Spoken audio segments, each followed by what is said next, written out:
كريم، في السياسة كيف لحزب أن يكون في الأغلبية وفي المعارضة؟ أو بقول أوضح، كيف للحزب القائد للائتلاف الحكومي على مستوى شؤون الدولة عامة أن يكون على المستوى المحلي معارضا؟ يتكرر هذا في المغرب وفي أكثر من مدينة مع حزب العدالة والتنمية القائد للائتلاف الحكومي. في أكثر من مدينة يجد نفسه على مستوى تسيير المجالس المحلية معارضا، وحزبه الذي يعارضه في الحكومة هو الذي يقود المجلس وينفذ مخططات الحكومة، أو على الأقل يتماشى معها ويتعاون معها. هنا نحن ما زلنا في العيون من العاصمة في هذا الشهر المبارك. حلقتنا الثانية نخصصها لحزب العدالة والتنمية المعارض هنا في العيون والحاكم في المغرب. حزب العدالة والتنمية الذي يلاقي انتقادات من المعارضة في الحكومة يعارض بدوره محليا هنا من العيون. ومن الأسماء البارزة في حزب العدالة والتنمية محليا بالأقاليم الجنوبية خديجة أبلاضي، هذه المرأة الفاعلة الجمعوية والتي سمع عنها الكثيرون في الفترة الأخيرة. دخلت البرلمان كنائبة عن حزب العدالة والتنمية مع دخوله هو إلى الحكومة. معها اليوم نتعرف على رؤية الحزب من هنا في العيون لتجربة الحكومة وأداء الحزب في قيادتها، وكيف ينظرون للمعارضة وكيف يتصورون الشأن المحلي هنا من مدينة العيون تحديدا، حيث يلعبون دور المعارض. أهلا بكم من العاصمة. مرحبا بكم من العاصمة. إذن في هذه الحلقة الجديدة نقدمها لكم من قناة العيون. خديجة أبلاضي، مساء الخير ومرحبا بك معنا من العاصمة. مساء الخير.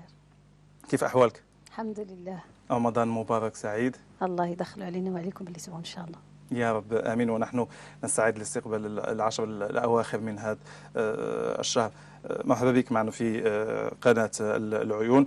بعد ما كان الحلقة الماضية معنا حمدي ولد رشيد رئيس المجلس البلدي والقيادي في حزب الاستقلال، اليوم الكلمة لكم أنتم في حزب العدالة والتنمية المعارض هنا في مدينة العيون.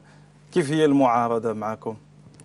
في البداية أولا أشكر برنامج والقائمين على برنامج من العاصمة ومن خلالكم قناة العيون الجهوية لإتاحتها فرصة يعني الحوار في هذا اللقاء، لأن نؤمن بتعدد الرأي والرأي الآخر. هذه فرصة طيبة، ونتمنى أن تحدو قناة العيون الجهوية هذا المنهج حتى لا يكون الصوت الوحيد والرأي الوحيد، وحتى يتعرف الرأي المحلي والرأي الوطني على مختلف الآراء السياسية، سواء التي يعني مع الأغلبية أو المعارضة. نحن في الصحراء وخاصة في العيون. عندكم عتاب على قناة العيون في العدالة والتنمية؟ وطبعا أنا من اللواتي كنت ومن الذين في حزب العدالة والتنمية دائما أتكلم عن يعني أن لا يحتكر الرأي السياسي، أن يكون المشهد الإعلامي يخاطب جميع الفاعلين السياسيين، يستوعب جميع الآراء ويستوعب جميع الأفكار. فصحيح نحن في فترة ما تم التركيز على أنشطة حزب الاستقلال، تتبع مؤتمراته وتتبع أنشطته، ولكن في نفس الوقت نحن في بعض الأنشطة. نشاط أخير في هذا رمضان كان ملتقى نسائي من أجل المشاركة السياسية للمرأة. للأسف كان لدينا رأي خاص حول غياب قناة العيون الجهوية في تغطية هذا اللقاء وهذا الحدث النسائي الخاص، لأن لا يعقل، لا بد من تكافؤ الفرص. الإعلام اليوم لا بد أن يراعي المشهد السياسي ويراعي التنوع فيه، لا يمكن أن يستمع المواطن لرأي واحد. ومع ذلك لا يمكن أيضا أن نبخس قناة العيون الجهوية في بعض اللقاءات. اليوم هذا برنامج من العاصمة لحد الساعة 4 ضيوف من العدالة والتنمية، هذا أمر محسوب للبرنامج، وأفخر لأنني أول سيدة هذا أمر كثير يستضيفها برنامج من العاصمة تمثل طبعا الأغلبية. طيب، ليس هذا خطابكم؟ وأنا شفت حزب العدالة والتنمية موقعه الرسمي ينقل كلام عن النائب البرلماني محمد سالم البيه من مدينة العيون. لن أتحدث عن قناة العيون، على أي حال القناة مسؤوليها وطواقمها الكفء التي تعمل على على التغطيات كاملة بمهنية وبعملها الذي يقتضيه طبعا عملها اليومي وإكراهاتها ومجموعة من الأمور. لكن هو تحدث عن برنامج من العاصمة، لابد أن نتكلم عنه. هو ينتقدني وينتقد البرنامج أنه تحدث لحمدي ولد رشيد ولعبد الوهاب بالفقيه كرئيسي مجلسي مدينة العيون وإقليميم. أنت معها في الحزب، فين هو المشكل؟ المشكل أن يتكلم رئيس المجلس البلدي للعيون ورئيس المجلس البلدي لإقليميم. لأن تم التركيز على خطين معارضين للأغلبية اللي هو لحزب العدالة والتنمية وعلى التوالي، وسبقه استضافة الأمين العام لحزب الاستقلال، وسبقه استضافة الأمين العام لحزب الاتحاد الاشتراكي فعلا. فكان لابد من ليس عتاب وإنما مؤاخذة شديدة جدا. ونحن نواب الأمة لابد أن نؤاخذ الإعلام لابد أن ينهج منهج الحياد. أليس هذا تشويش منكم على الإعلام؟ لا، العكس. أن الإعلام اليوم هو يعمل وفق دفتر تحملات، وهناك الهيئة العليا للاتصال السمعي البصري الهاكا تراقب الجميع وتضبط تدخلات الأحزاب وكل الجهات السياسية. ونطالب قناة العيون الجهوية أن تنهج منهج الحياد وأن تتصرف بلغة التوازن بين جميع الأطراف السياسية المتنافسة وليس المتصارعة.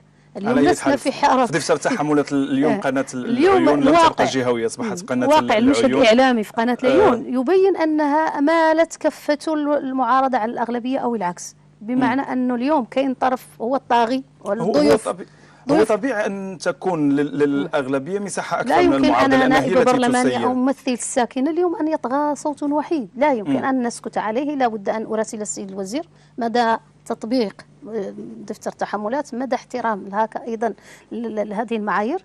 فبالتالي احنا في الصحراء ما يمكنش المواطن تم يصنت لواحد الفرد أو يصنت لواحد الحزب معين. طيب، ألا يعمل حزب العدالة والتنمية بمنطق إذا استفدت سكت وإذا لم أستفد أنتقد؟ القضية ليست بالاستفادة، القضية في تكافؤ الفرص. العيون هذا الموسم المشهد مثلا الإعلامي لا بد 4 ضيوف من حزب العدالة والتنمية مروا في برنامج من العاصمة، منهم مصطفى الخلفي اللي كان فينا الحلقة الأولى، كان سعد الدين العثماني رئيس المجلس الوطني، تحدث أيضا مصطفى الخلفي مؤخرا في نشرة الأخبار. كان هناك لقاء خاص مع عزيز رباح، ليس لبرنامج من العاصمة. لا، أنا أتحدث عن قناة العيون. كان هناك لقاء خاص مع عزيز رباح وزير التجهيز والنقل، كان هناك اللقاء مع صلاح الدين مزواق وزير الخارجية. القضية في نسبة مشاركة المحسوبين على حزب العدالة والتنمية أو حتى المحسوبين من الأحزاب الأخرى المحسوبة على الأغلبية كانت ضعيفة مقارنة مع الفاعلين السياسيين من الأحزاب أخرى هي في المعارضة اليوم في المشهد السياسي العام.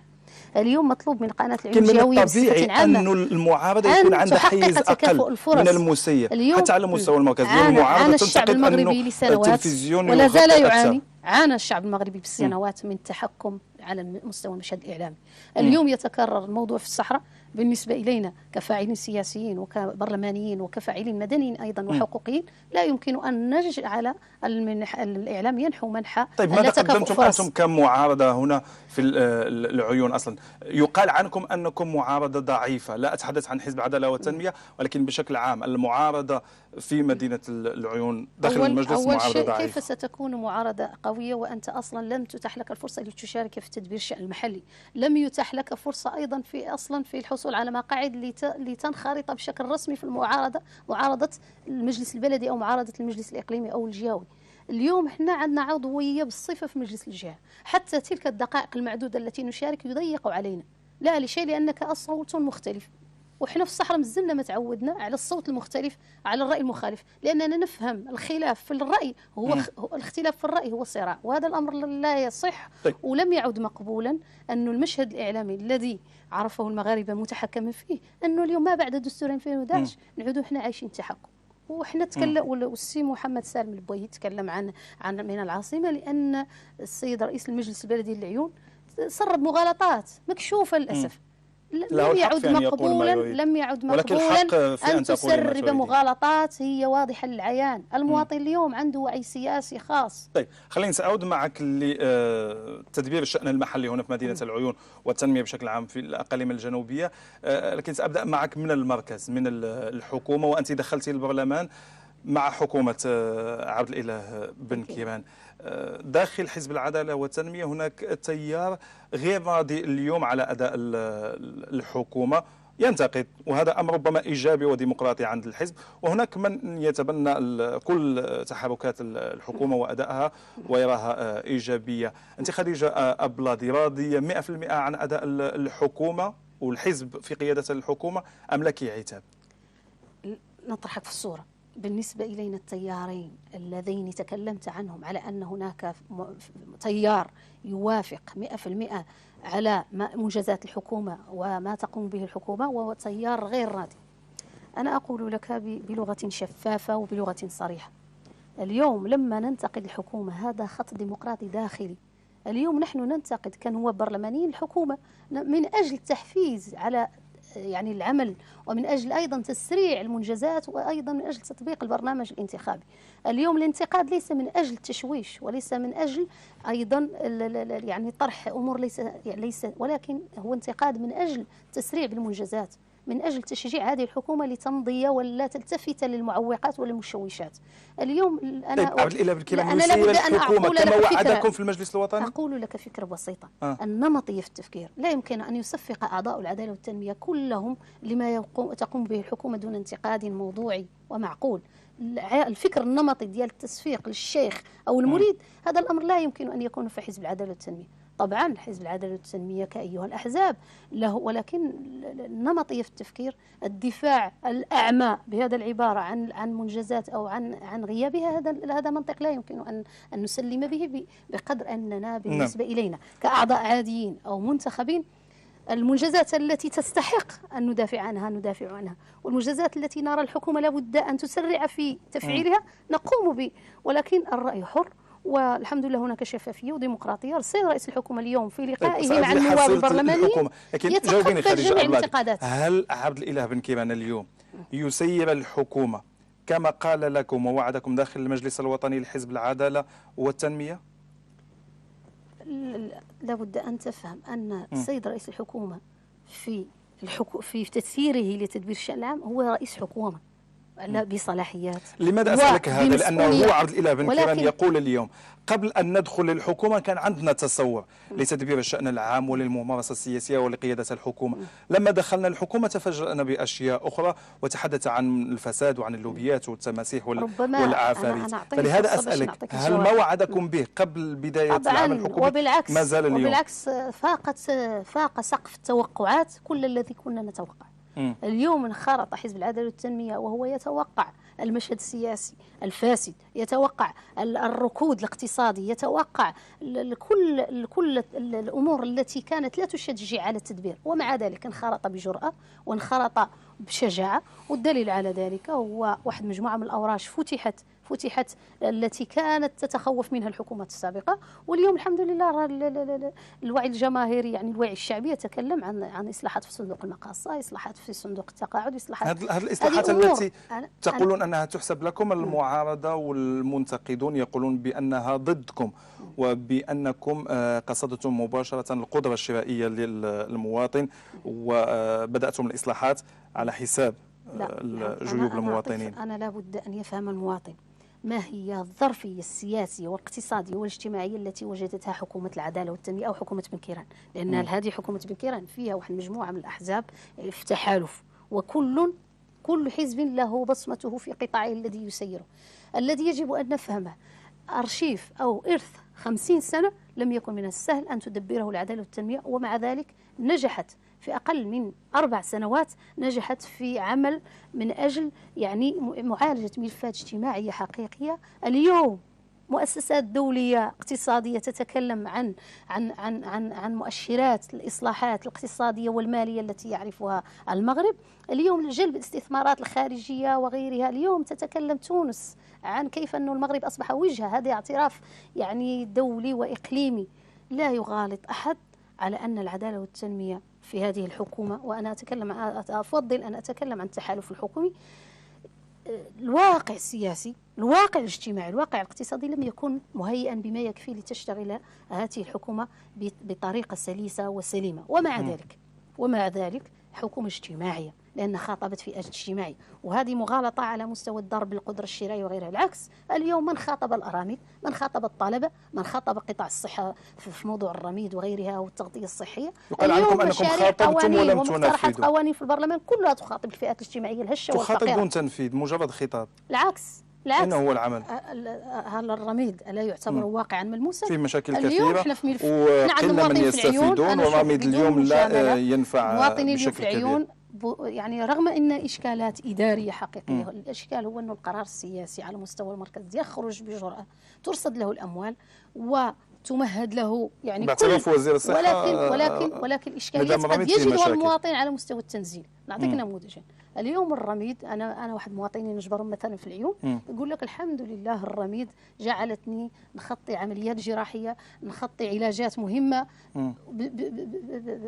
يعني بصفة يعني بفضل الرميد، بفضل التغطية الصحية اللي الحكومة كانت عندها جرأة.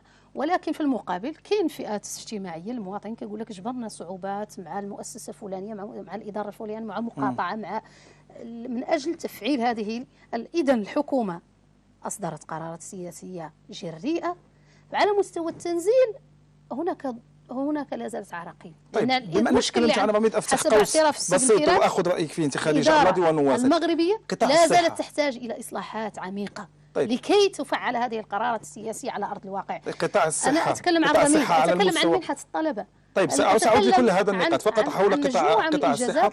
يحسب ربما للحكومة وتتكلم عن نفسها. طيب، يحسب ربما للحكومة أو لوزيرها الحسين الوردي أنه ربما من أنجح الوزراء بسبب تخفيض تكلفة عدد كبير من الأدوية ونظام التغطية المجانية رميد رغم مشاكله. لكن يقال أنه على مستوى الأقاليم الجنوبية هناك مشاكل كبيرة في قطاع الصحة، خاصة في مدينة العيون. كنائبة برلمانية وفاعلة جمعوية وفاعلة سياسية وناس صوتوا لك. أنا اليوم ما موقفك من قطاع الصحة؟ مواطنين جبرتهم عندهم يفرحون ويستبشرون بالرميد اللي يخول لهم يتعالجوا مجانا كما قلت لك. لكن كاين مشاكل على مستوى البنية التحتية والتسيير.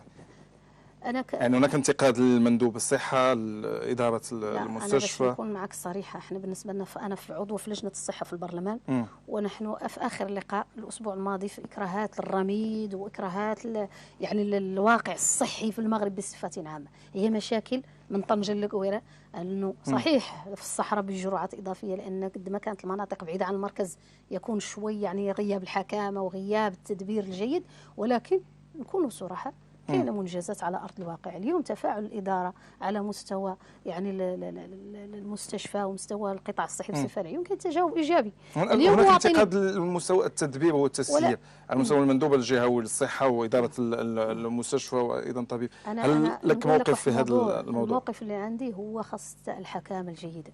اليوم بالنسبه لنا في الوزاره كان احنا صوتنا على قانون الماليه، صوتنا من اجل باش تجي اجهزه، باش يكون موارد بشريه، من اجل باش يكونوا اختصاصيين، من اجل باش يكون اعاده انتشار لهذه الموارد البشريه بشكل عادل على مستوى الاقاليم الجنوبيه. صوتنا ايضا باش تعود تدبير ويعني من اجل ترشيد الموارد البشريه والماليه. ولكن الاشكال اليوم كاين. طيب، هذا تصويت وهذا فين هو الواقع؟ هذا ما تنتقده المعارضه المباشره، انه في ارض الميدان لا شيء موجود. الواقع هو أنه خاص الذي يدبر الشأن المحلي خاصه يكون فاعل إيجابي في تنزيل قرارات الحكومة. أنا أعاتب السيد رئيس المجلس البلدي في لقائه الأخير لما قال أن الحكومة فشلت ذريعا. سأعود لهذا النقطة، لكن نسبة يعني كل سؤال الذي يدبر الشأن المحلي معني. طيب، على مستوى الصحة، قبل أن نعود لإنجازات الحكومة، وزير الصحة الحسين الوردي وحكومتكم وعدت بقرية طبية في مدينة العيون. هل نسي هذا المشروع أم مؤجل أم ماذا؟ اليوم في هذا الأسبوع عندنا، لا أنا باش نعود نقول لك الكلام الذي يجب أن يقال. تفضلي. اليوم وشهادة حق تعطى للأقاليم الجنوبية خصوصية خاصة على مستوى المنجزات المستقبلية، حتى على مستوى الميزانيات المرصودة. نحن في البرلمان ما مرة ناضلنا من أجل أن ترصد للأقاليم الجنوبية ميزانيات خاصة. الإشكال اليوم لما يتكلم من يدبر الشأن المحلي أنه هو الذي يسير هذا الأمر بمنطق أن الحكومة ما دارت ولا شكون أعطاك هذه الميزانية؟ شكون اللي عطاك هذاك المخصصات الماليه من اجل ان تكون مستشفى ويكون طريق او تكون ملعب رياضي؟ ما جاوبتيني. لا يمكن. القريه الطبيه، القريه الطبيه اسمح لي انا نتكلم لك عن الذي وعد به الحسين الوردي، واليوم عندنا هذا الاسبوع هذا النقاش، هو المستشفيات الجامعيه التي يجب ان تعمم على كل ولايه وكل جهه. وهذا هو الذي لما جاء يعني وزير الوردي تكلم عن لابد من إقرار مستشفى جامعي كخطوة أولى، كخطوة أولى في المنطقة. متى سيكون مستشفى جامعي في العيون؟ بالنسبة إلي أنا شخصيا قد أقول لك على أن الوزير الوردي اليوم هم في صدد الدراسة وفي صدد يعني القيام بالمتعين من أجل توفير العقار، من أجل توفير أيضا الموارد البشرية.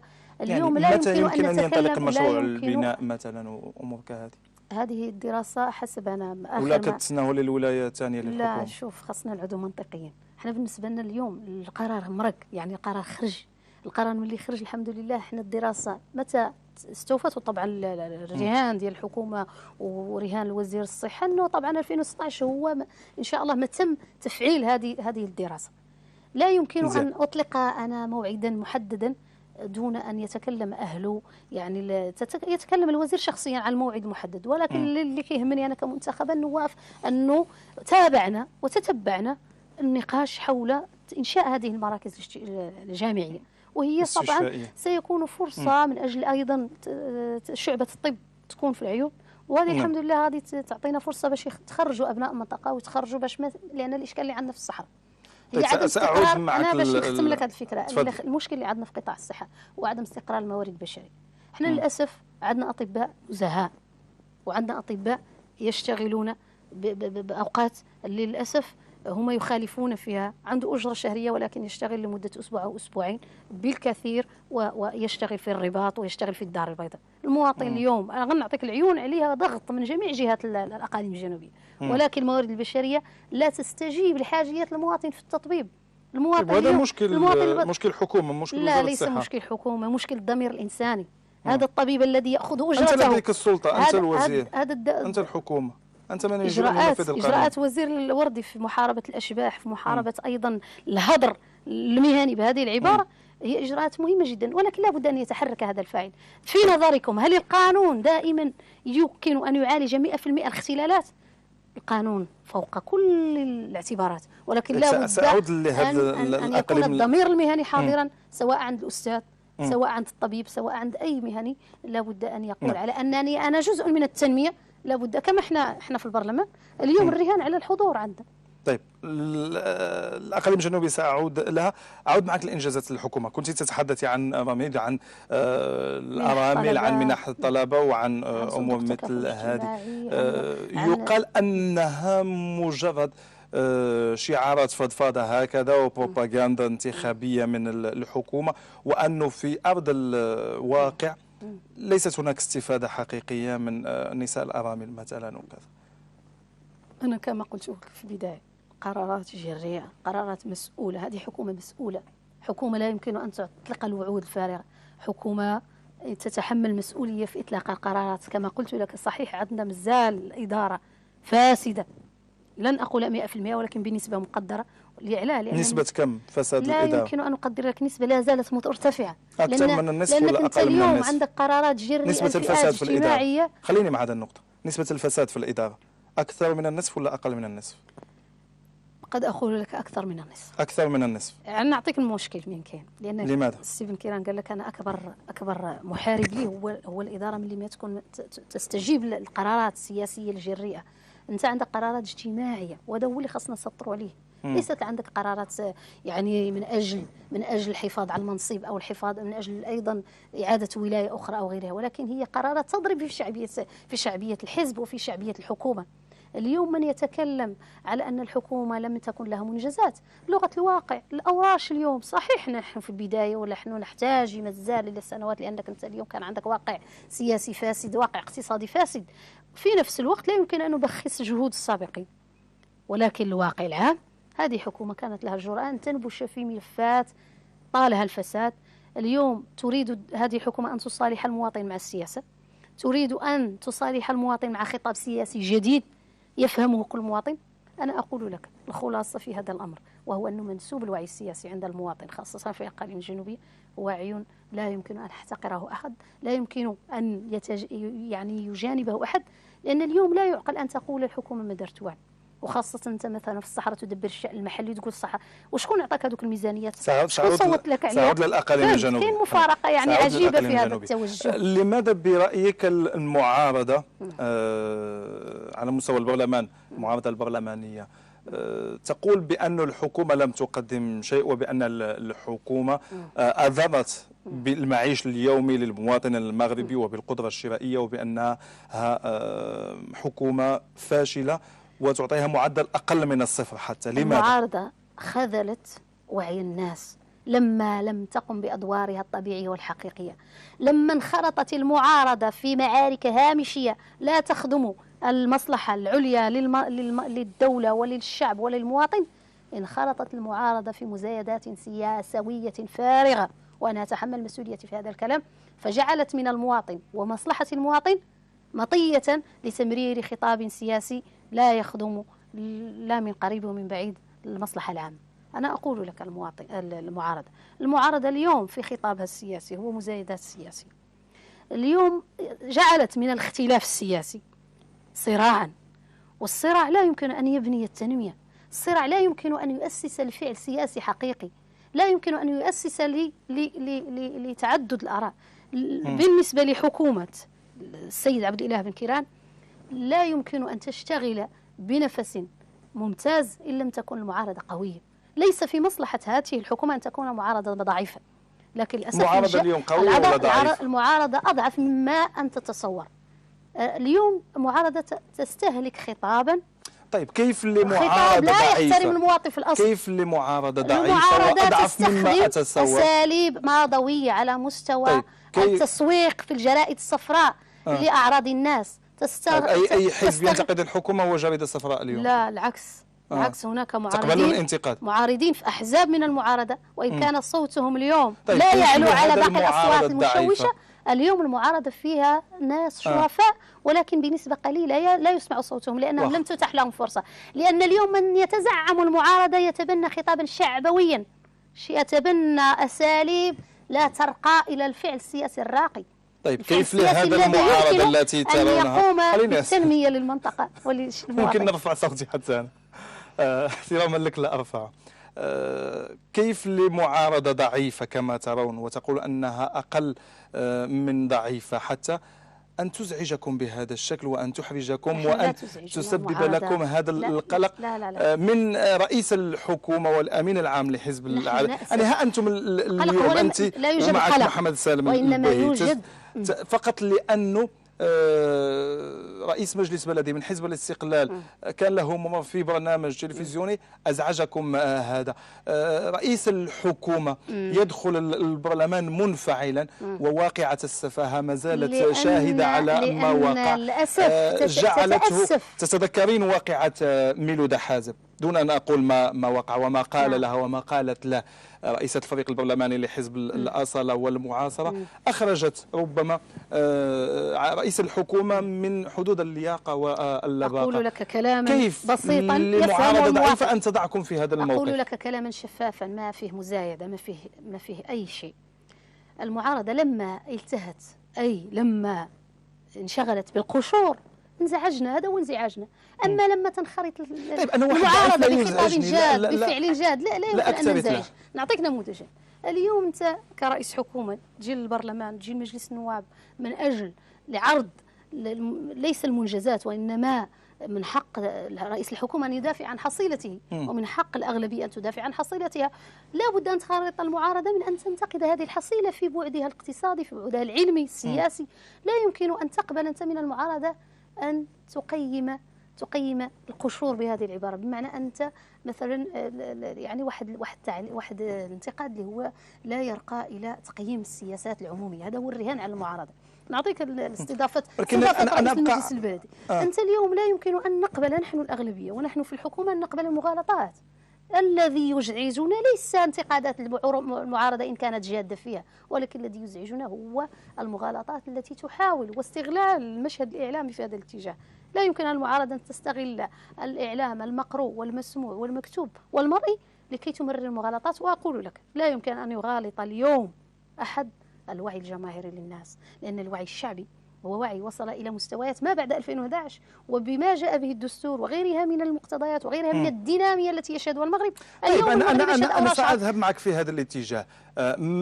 من حقي أنا مثلا كفاعل سياسي ومدني أن أستغل الإعلام، لأنه الإعلام هو للترويج ولإيصال الرسائل، لكن بذكاء.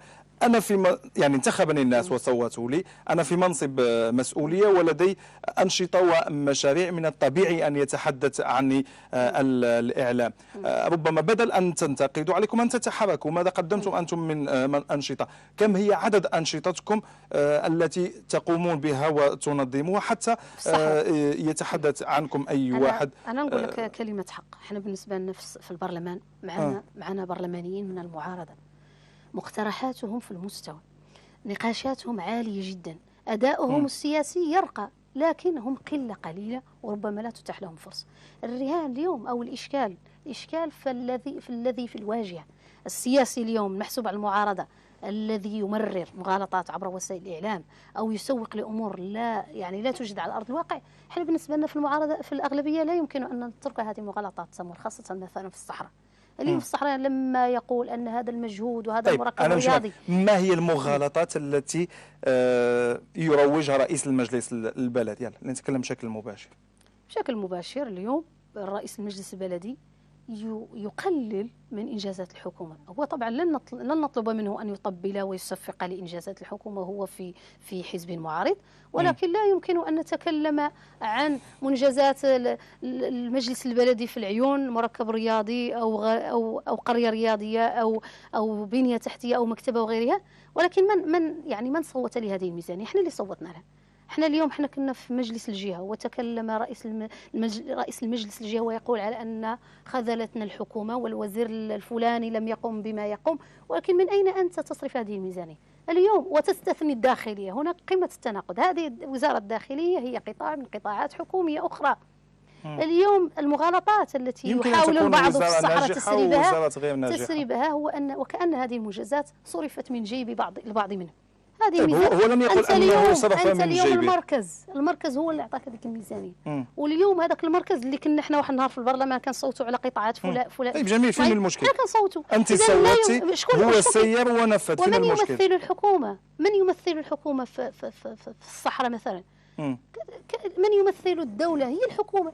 انت اليوم كتقول انا الدوله دارت معايا، ولكن انا الحكومه لا لكن هناك قطاعات، هناك تناقض. هناك قطاعات ويقول انه كل القطاعات كلها لم تقدم فيها الحكومه اي شيء الا قطاع الداخليه من خلال الولايه والعماله وتعاملها مع المجلس. انا شخصيا في قطاعات معينه في البرلمان، ولما نصوت على قوانين الماليه اخرها قانون ماليه 2015 بعظمه لسانهم الوزراء كيقول لك ملي نجوا الصحراء اعطوهم واحد نسبه معينه، زيدوهم نسبة معينة. طيب ماذا قدمت الحكومة في الأقاليم الجنوبية؟ قدمت، نعطيك أنا قطاع النقل. اليوم الحمد لله أصبح المواطن يمكن أن ينتقل إلى الدار البيضاء بثمن أقل عن تذكرة الطائر مثلا. اليوم بنية التحتية على مستوى الطرق الحمد لله تختلف عما كانت عليه سنة 2011. الصحة أيضا اليوم الحمد لله موارد بشرية. صحيح الإنجازات لا زالت، لأن إحنا علاه الإشكال اللي كان عندنا سابق هذه الحكومة كان خصاص كبير، ما يمكن في أقل من 3 عام أنت هذا الخصاص تغطيه 100%. وبالتالي اليوم ما يمكنش. نعطيك نموذج الرميد. اليوم احنا خلينا فقط ما قدمت الحكومه. انا اسف ما قدمت الحكومه قدمت تتحدث عن نقل الطيران. نعطيك انا عمليات جراحيه انجزت بالرميد. ما يمكنش كان المواطن في العيون يمشي ينجز عمليه جراحيه بالرميد. انا شخصيا جاتني حالات في هذا الاتجاه، والحمد لله السيد الوزير يعني اشرف على هذه الامور. انا ساتحول معك للتفاصيل غير حتى يفهمنا المشاهد. خليني اقول لك شيء بنسب جد مرتفعه. هي في المغرب كله.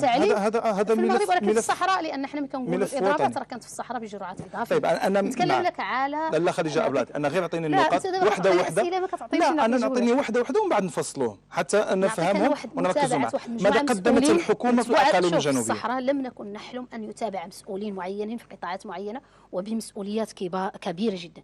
اليوم أنا شاهدت شخصيا أن مسؤولين كبار في الصحراء تم إعفاؤهم. وصحيح النسبة مازالت قليلة، ونطمح إلى المزيد من أجل القطع مع رؤوس الفساد في الصحراء والذين عطلوا على المنطقة التنمية. اليوم كانت الجرأة ديال وزير الصحة في واحد مجموعة من القطاعات، وزير التجهيز أيضا أنا باش ما نعمم، لأن لكي لا يفهم أن هناك حرب أو صراع أو أننا جينا باش ننتقموا من أشخاص معينين، ولكن ما خصناش. كانت واحد المسؤولين كيخطوا أكثر من 10 سنوات. اليوم كانت هذه حكومة باش تحد هذا الريع المهني والريع النقابي وغيرها. كيف كانت تتصرف النقابات؟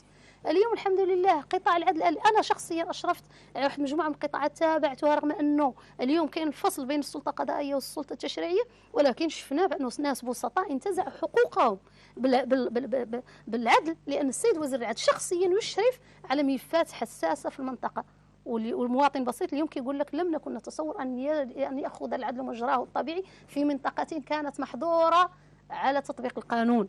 ونكونوا صراحه، كانت خط احمر، الصحراء كانت خط احمر في تطبيق العداله صحيح ما يمكنش نقولوا 100%، ولكن هذا هو الغالب، لان منطقه التحكم والاستبداد في القطاع السياسي، في القطاع الاقتصادي، في القطاع الانتخابي، نتكلموا عن القطاع الانتخابي. اليوم احنا ما عندناش الحق في الصحراء نصوت بديمقراطيه كما يصوتوا الناس في الدار البيضاء وفي مراكش واكادير. لان احنا بالنسبه لنا ملي مرقوا الناس في 20 فبراير وقبلها في الصحراء مرقوا في قديميزيك مرقوا فيه الناس بنفس اجتماعي محض، وتم تسييس هذا الملف واحتمل ما لا يحتمل. فبالتالي اليوم ملي الناس مرقوا من الحراك الاجتماعي جاوا كيجبروا نفس الوجوه، نفس العائلات، نفس المنطق الانتخابي. واسمحوا لنا، الله يجازيكم بخير ديك الوصايه على العمليه الانتخابيه، انا قلتها لوزير الداخليه شخصيا، خلونا ننتخبوا نخب جديده، ننتخبوا اي من كانت قبيلته وعائلته وحزبه. اليوم من يمكن ان تكون له بصمه تنمويه في المنطقه. التحكم السياسي اليوم كتباع، اللي انا نقول لك على القضيه التزكيات، تباع تزكيات، تباع المقاعد. انا كان عندي حوار مع المنتخبين كيقول لك انا مزلت كنخلص المقعد اللي شريته هذه 4 سنوات. هذا منطق لا يمكن ان يكون في ما بعد دستور 2011، ما بعد الاراده الملكيه. الاراده الملكيه اليوم في اخر خطاب، نختم لك في هذه اخر خطاب ديالي اليوم، تكلم صاحب الجلاله على لابد ان يتغير منطق الفئه السياسي في الصحراء، المنطق الاقتصادي، محاربه الريع. بالنسبه لنا الاراده العليا للمملكه اللي هي تتمثل في خطب الملكيه واراده جلاله الملك في ان تعيش هذه الاقاليم ديناميه سياسيه، ديناميه تنمويه اقتصاديه. لا زال البعض يعيش بمنطق السبعينات والتسعينات والثمانينات من اجل ان تتكرر على نفس الوجوه، تتكرر على نفس الاساليب. لم يعد مقبولا أن نخاطئ. كيف سنقنع الشباب اليوم في الصحراء باش ينخرط في العمل السياسي؟ ليس هناك ثقة في العمل السياسي. هو يرى التحكم السياسي، يرى نفس الوجوه، يرى منطق العائلة. أصبحت الصحراء من إمارات سياسية، خريطة سياسية محسوم أمرها. طيب سأعود معك لهذا النقطة في لحظات. أعود فقط الثواني من كلامك. عودي لي هذه المسألة، نائب برلماني كيخلص 4 سنوات كيفاش؟ هذا منطق. احنا بالنسبة لنا احنا من جينا البرلمان أو كلمة قالها لنا بن كيران، قالنا انتم جيتوا فابور لهذا البرلمان، بمعنى انت ما شريت هذا المقعد، انت جيت لانك تخطيت من مساطر معقده في الحزب ديالك باش فعلا فيه الفعاليه والكفاءه ونظافه اليد، وهذا هو الرهان وهذا هو راس العداله والتنميه. وجيت وتخطيت بمساطر جهويه ومساطر وطنيه، فافرزت لنا نخبه.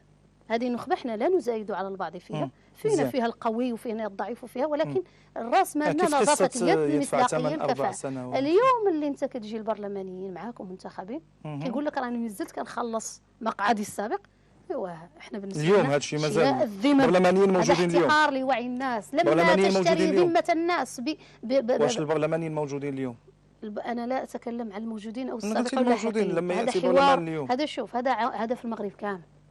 احنا غير هوش مازالين. احنا بالنسبه لنا الحمد لله ما بعد 2011 والسقف اللي رفعوا جلاله الملك مع 9 مارس، يعني مبادره 9 مارس. كملي لي كلامك اليوم غير لا باش نتكلموا خطاب متوازن، نتكلم معك بخطاب توازن حتى افهم. كاين ديناميه سياسيه. هل تتفوهين بكلام والسلام ام انك تتحدثين عن كلام وتتحملين فيه مسؤوليتك؟ انا نتكلم معك بلغه صريحه. قلتي لانه اليوم هناك برلمانيين ياتي يقول لك انا ما زلت كيقول لك انا شريت مقعدي ولا زلت اسددها، وهذو مازالين في البرلمان. طبعا مازالوا في البرلمان. واش نغالطوا انفسنا ونقول بصراحه شوف لا حرج عليك، بصراحه ومن دون لغه خشب ولا بلاستيك. قولي ما تريدين. واش نقول لك اللي في البرلمان كامل طلع بمصداقيه ونزاهه؟ ما يمكن نكون اتكلم بلغه الخشبين قلتها، لكن نسبه مهمه من البرلمانيين مش طلعت بديمقراطيه، ونسبه اخرى ربما طلعت باساليب. هذه الاساليب هي التي اليوم نشتغل من ان نجد نحاربها.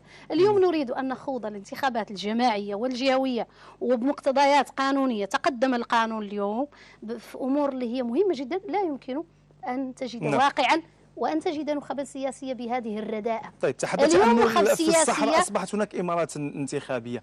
اليوم في الأقاليم الجنوبية بجهاتها الثلاث وكل مدنها، ما هو الحاسم، الانتماء السياسي والحزبي أم الانتماء القبلي؟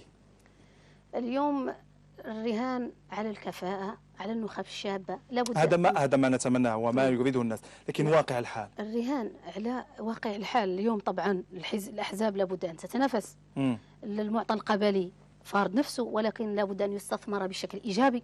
اليوم احنا ما عندناش مشكل مع المعطى القبلي، ولكن إذا كانت هذه القبيلة ستعطيك زبدة منتخبيها ونخبتها السياسية ومثقفيها، لأن الرهان اليوم عن النخبة المثقفة، النخبة التي لها من التصحيل السياسي والعلمي. أنا سؤالي مباشر قبل هذا التفاصيل. اليوم الرهان القبلي معيار ما الذي يتحكم في نتائج الانتخابات والتصويت للمنتخب؟ الانتماء الحزبي والسياسي أم الانتماء القبلي؟ استعمال المال العام، استعمال المال أو المال الحرام بهذه العبارة، المال الحرام الذي يحدد.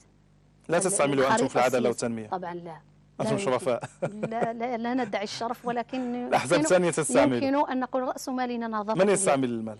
لا يمكن أن أتهم، أنا لم آتي لهذا البرنامج ولكن هذا اتهام تقولي لي أنا أقول لك في هذا الأقاليم الجنوبية المال هو الذي يتحكم في الانتخابات. مسؤوليتنا كنخب سياسية أن نتكلم بلغة الواقع. لكن هذا اتهام لمن هم ربما اليوم من حقي أن أتكلم عن لغة الواقع. الواقع اليوم مشهد سياسي فيه رداءة سياسية على مستوى من حقك غير أعطيني الفكرة كاملة، لا تقولي كلمتين ومن بعد تتراجع وتقولي ليس استعمال المال في شراء ذمم المواطنين لا زال طاغيا للأسف. لا بد أن تحترم وعي الناس، لا بد أن نقطع مع هذه الأساليب. هذه أساليب تحكمية استبدادية، لا يمكن أن نتحكم في الخريطة السياسية. في الصحراء اليوم لا جديد في الخريطة السياسية، صحيح نخب لولا اللائحة الوطنية للشباب والنساء، وأنا واحدة من الذين يعني أرفض صراحة أن أصعد يعني أو أن أنخرط في العمل السياسي عبر الكوطة، ولكن لأن عندك عقليات الذكورية أولا لا تعترف بالعمل النسائي السياسي، ودليل ذلك الإكراهات التي عانيتها أنا شخصية كسيدة تمثل الأقاليم الجنوبية في البرلمان. أيضا لا يمكن أيضا أن نسلم بالمنطق التحكمي في العمل السياسي، ولا زال شراء الذمم. استعمال المعيار القبلي أو الرهان القبلي استعمالا سيئا. المعطى القبلي لابد أن يستثمر إيجابيا. هذه القبيلة التي يتلف رأيها على شخصية يمكن أن تنفع هذه المنطقة، لابد أن ندعمها، لابد أن ندعم نخبها السياسية المثقفة. أما أن نستعمل المعيار القبلي من أجل التفرقة ومن أجل أن تتكرر نفس الوجوه ومن أجل الإساءة للعملية الانتخابية، أنا بالنسبة إلي هذه المعايير لابد من هذه يعني الساكنة أن تعيد النظر في اختيار منتخبيها.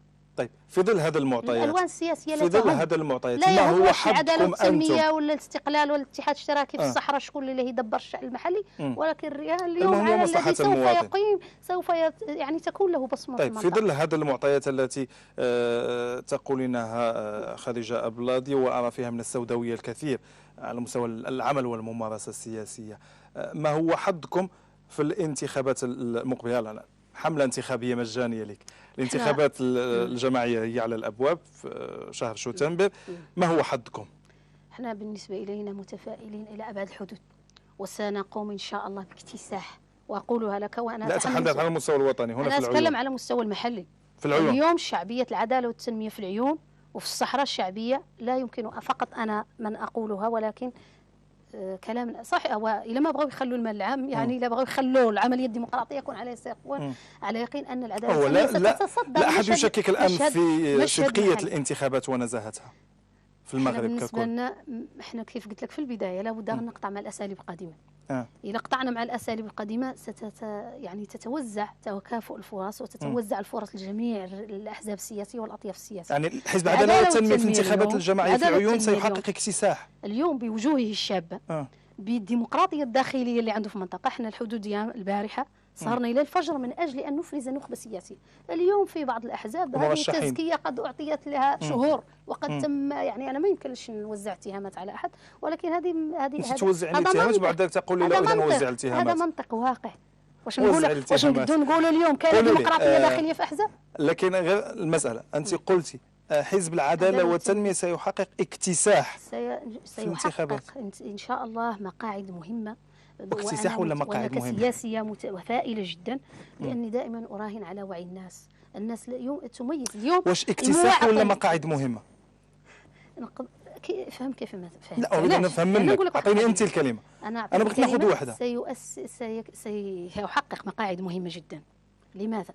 لان العداله والتنميه اول شيء لم ينخرط في تدبير الشأن المحلي في السنوات السابقه. اليوم الناس حسب انا واحد مجموعه من يعني مخالطه الناس يريدون وجوها جديده، يريدون نظافه اليد، يريدون تكافؤ الفرص. نعطيك واحد المعلومه مهمه جدا. اليوم حنا ملي كنخرطوا اليوم حنا بالنسبه لنا كنساء ولا كشباب، المنطق ديال المنتخب الذي يتكلم مع الناس بمبرجي العالي وقع واحد خلخله في البنيه ديال المشهد السياسي. اليوم اصبح المواطن كيقول لك جبرنا برلمانيين يجيب عن الهاتف، جبرنا برلماني يستقبلنا على الاقل شبه يوميا، جبرنا برلماني يمشي معايا لعين المكان.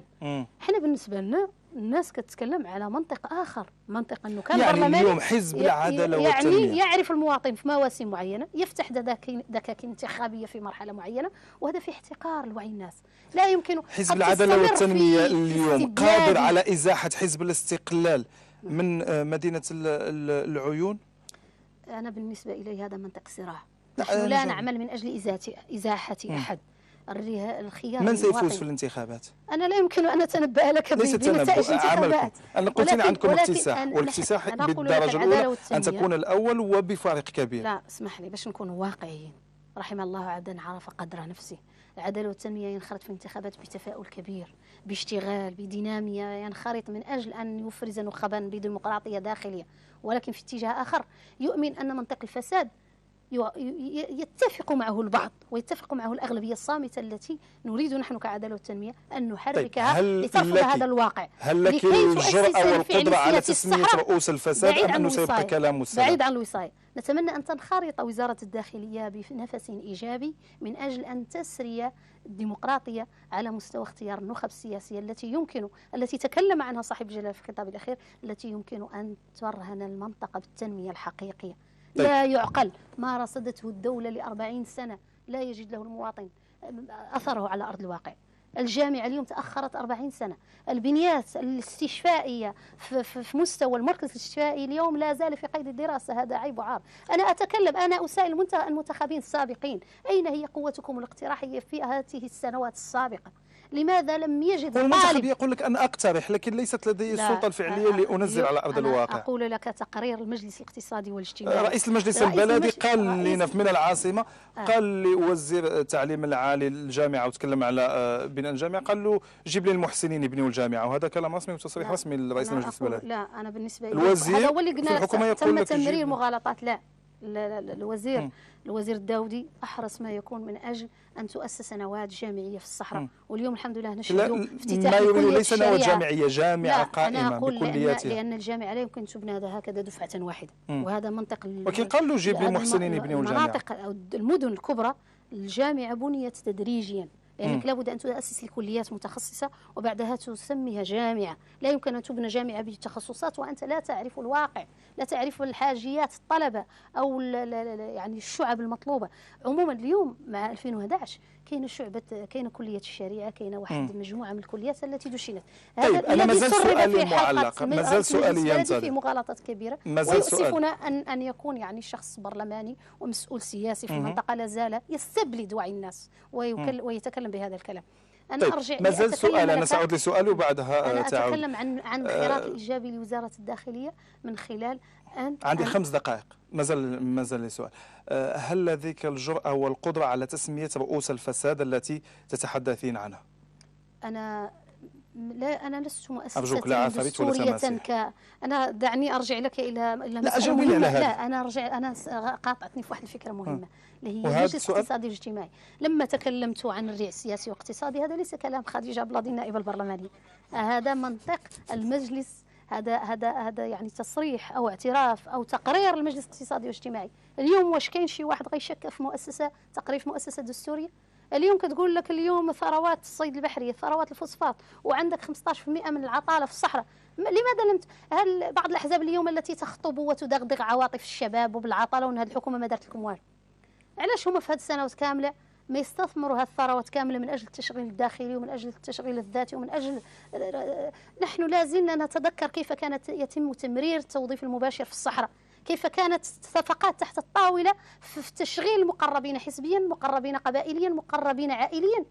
اليوم هؤلاء الذين اساءوا الى ملف التشغيل في الصحراء يدغدغون هؤلاء الشباب ويسربون بغالطات ان بن كيران اوقف التوظيف المباشر، ان بن كيران ولكن تغيير هذا يحتاج منكم الى جرأة وشجاعة سياسية لتسمية الاشياء بمسمياتها. المناصب الشغل التي تحققت في ظل هذه الحكومه لم تتحقق في حكومه الفاسي وحكومه اليوسفي، وهذا ليس كلامي، هذا كلام تقارير وارقام واحصائيات وحصيله الحكومه التي لن تسمي رؤوس الفساد التي تتحدثين عنها. انا ما عندي صراع مع حد. أنا لا يمكن أن نتحدث عن صراعات. لا، نحن في برنامج حواري، لا بد أن نتكلم عن الخطوط العريضة في المشهد السياسي، لا بد طيب. أن نتكلم عن انشغالات الساكنة، شنو هي طموحاتهم في العمل السياسي، طموحاتهم في التنمية، طموحاتهم في التشغيل وفي البطال في الصحة وغيرها.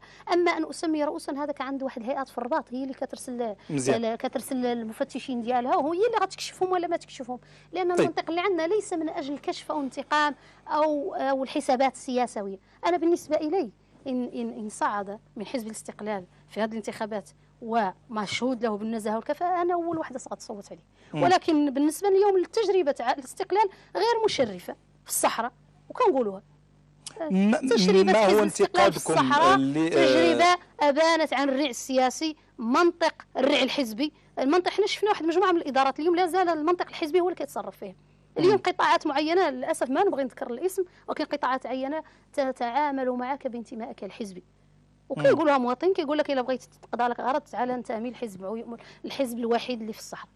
وهذا الشيء بالنسبة لنا احنا بعد 2011 لا يمكن أن نسمح به، سواء كنا فاعلين سياسيين وفاعلين جمعويين، وإحنا عندنا الجرأة باش نواجهوا هذا. تتحدث عن حزب الاستقلال. أنا أتكلم عن الأحزاب التي لا تريد أن تعي الدرس. وقلت لي حزب وحيد. لأنه هو الحزب الذي يدبر الشأن العام. لا باش ما نتسمى، لأن كيقول لك حزب العدالة والتنمية عنده فوبيا.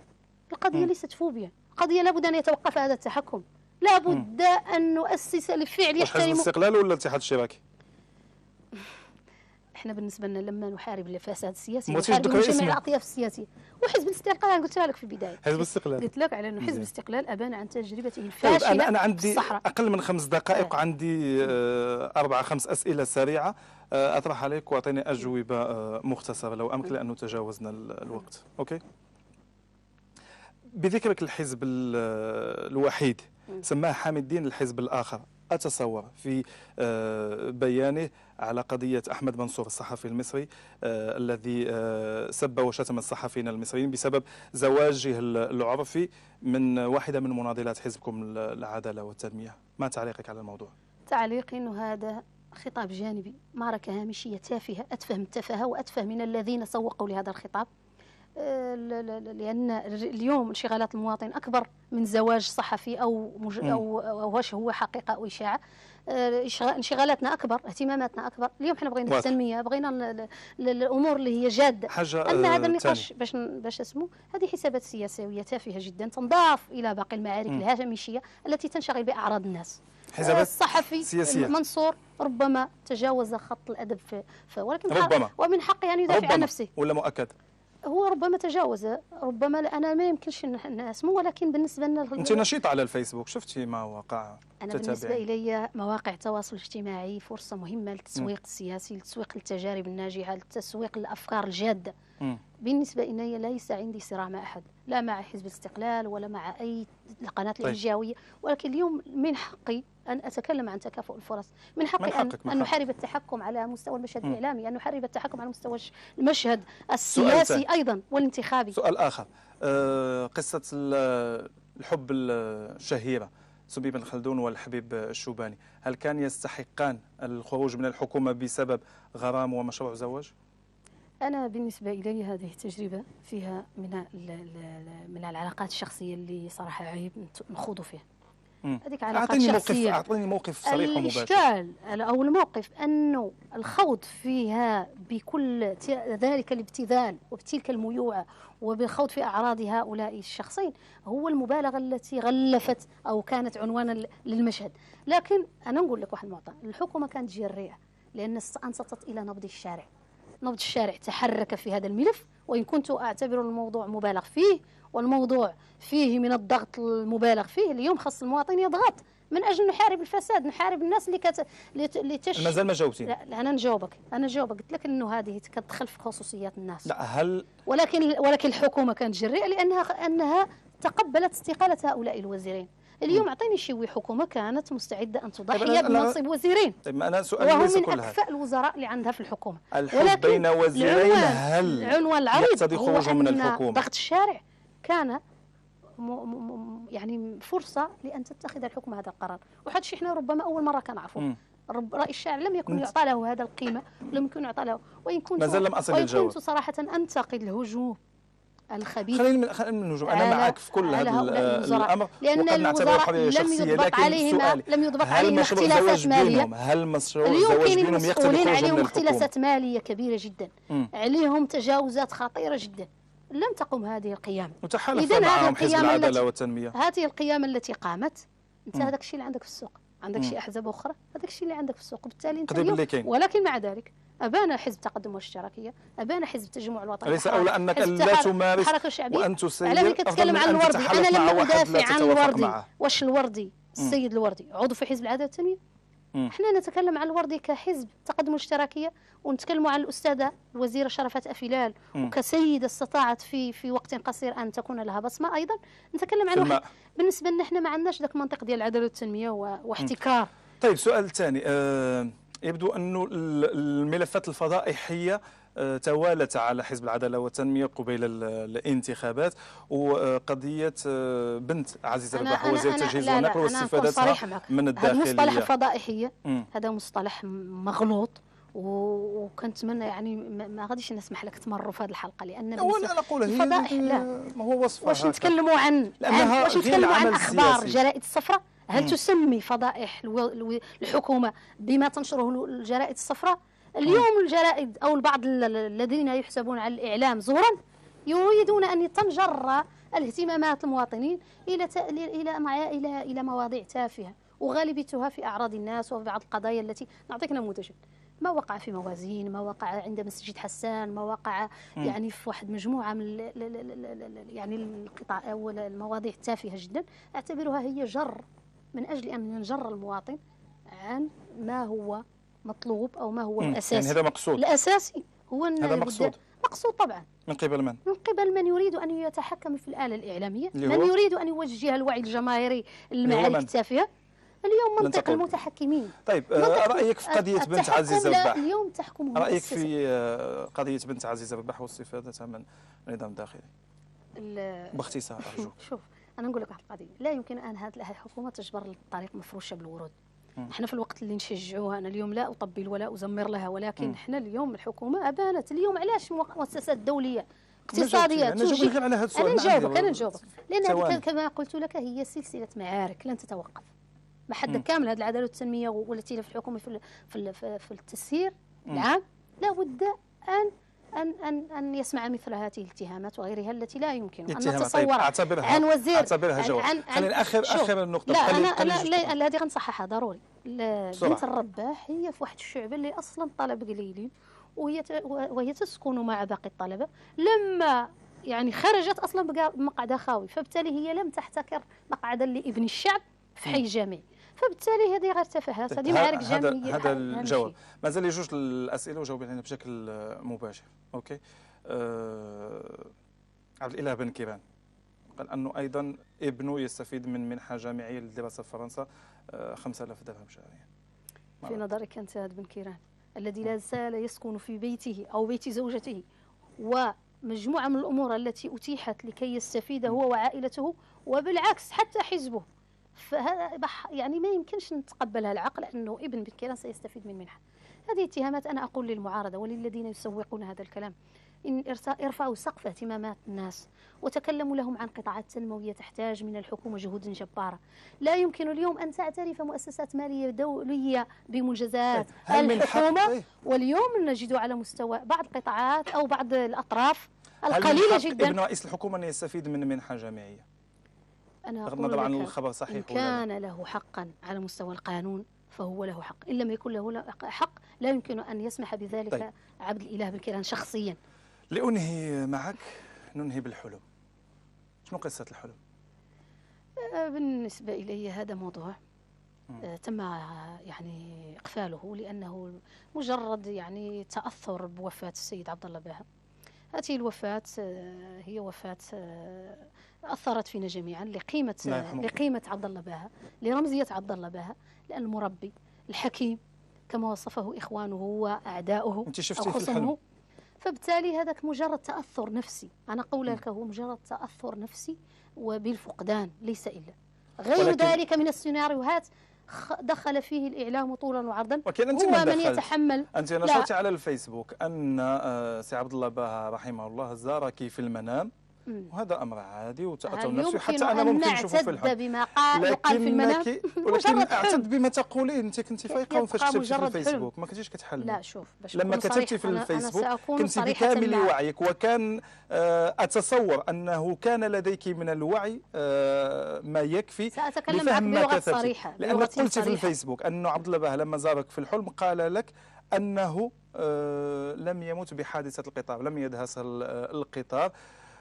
أسألك، هذا هو عبد الإله بن كيران في خطاب جماهيري يقول في إيحاء على أنه سي عبد الله باها لم يمت بشكل طبيعي. هل حزب العدالة والتنمية اليوم ومع خديجة أبلاد يقولون بأنه عبد الله باها قتل أو اغتيل ولم يمت في حادثة القطار؟ نحن لم نقل هذا الكلام، سواء أنا أو سواء عبد الإله بن كيران بشكل غير مباشر أو غيرها من التصريحات.